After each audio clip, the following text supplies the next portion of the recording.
Well, Ben, this weekend is looking forward to another big meet right here at the National Sports Center Pool, National Long Course Championships. What are you hoping to accomplish for the swimmers? What are you hoping that they accomplish this particular weekend? Well, we've been gearing up a lot leading into this competition, mainly because this is the pinnacle of the season locally. To have an opportunity for us to compete in front of the home crowd and obviously the opportunity to have our big athletes back from overseas and looking for Olympic qualifying times makes it more exciting, and now we have a lot of overseas athletes coming down for this as well that is going to make it a really exciting competition. We have a few athletes and one standing next to you knocking on that Olympic door. You think being home helps them to achieve the goal, or do you think they put more pressure on themselves being at home? I would say that this is going to really help them achieve the goal. One of the difficulties with what we have to do in swimming is that our athletes are traveling around the world to get to world-class training centers to work with some of the best coaches in the world. But when you get to the Olympic year, a lot of the support that they would be getting normally kind of goes away. So being home and having the support of the local coaches and their family and the fans behind them, I think is going to give them just that little bit extra what they're looking for to get the time.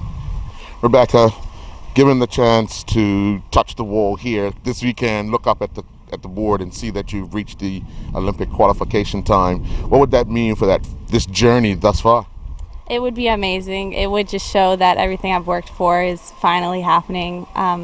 Olympics is like the best thing that could possibly happen, and if I could do it here, that would be amazing, because I've always taken so much pride in being Bermudian and swimming for Bermuda, so to do it here in front of the home crowd would be the best thing that could happen. You've had a ride, and when I say a ride, a tough one. It's been an emotional one for you, ups and downs, but challenges like this, does this make you stronger personally? I think so. I was actually just on Facebook, and a Facebook memory came up from 2009, and it said stuck on 27, which the 27-second barrier I couldn't break for probably 5 years, and now I'm stuck on 26, so it's definitely been tough, but I mean, I'm working so hard, I'm doing everything I can, so all I can do now is race and just do what I can. Now, you've worked here this morning with Ben trying to work on the start, which is the most vital thing for most swimmers, is getting off of those blocks. Ben, what do you see in Rebecca and our other athletes that need to be homed in just to make that extra second that they need to qualify? Well, obviously it's just repetition and paying attention to the fine details when you get this close to the competition.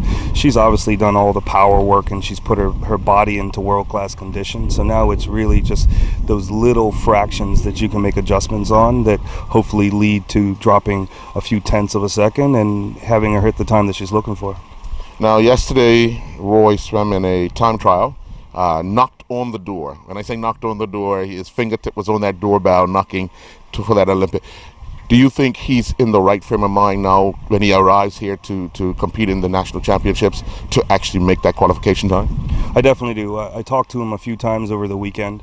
Obviously, with the injury and the rehab that he's had to do, he's been dealing with some pain issues and those kind of things. But what he was able to do yesterday, getting that close to hitting the qualifying time, shows what he's able to do and what he's capable of doing. But the same as everybody else that's coming back for this, I believe that little home cooking and some cheering from Bermuda is really what's going to take him over the top.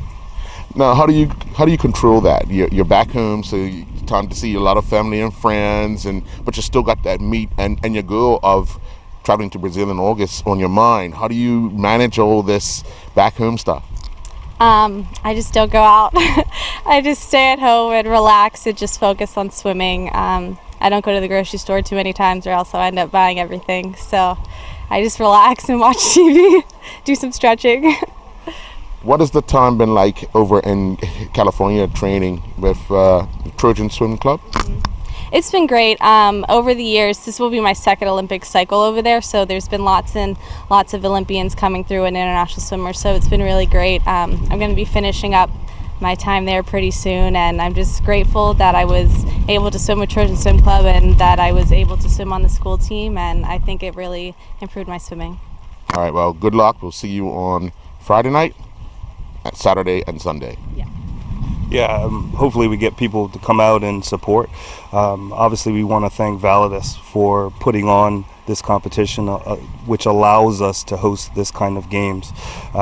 Without them, it's very difficult for us to do what we're trying to do and for us to allow people like Rebecca to reach the goals that we're looking for.